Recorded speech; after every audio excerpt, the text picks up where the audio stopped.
kaherbal, naala sa ta diri dapita. Nya, karon mga kaherbal, ato na sa tan-awon, lain na sa nga herbal atong tan-awon mga kaherbal. Let's go mga kaherbal, ari ta di ari sa ubos. Oh. Yara mga kaherbal, ari ra ta kutob.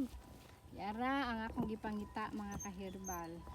Ang kani nga herbal, kani siya nga tanom, kani nga tanom mga kaherbal, mao ni ginagamit sa ako ang mama sa una mga kaherbal kung mabughat ko, mabughat akong mama, mao ni siya mo ang imnon.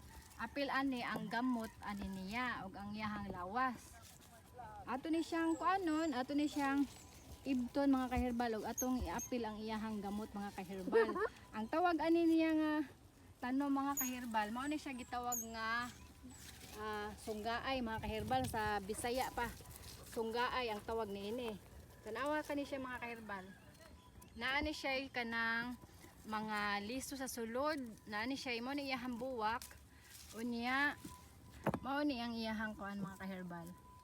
Sulod ani niya na say liso. Ang sulod ani niya na say liso, unya nasad say buwak, mo ni iyahang buwak mga kaherbal.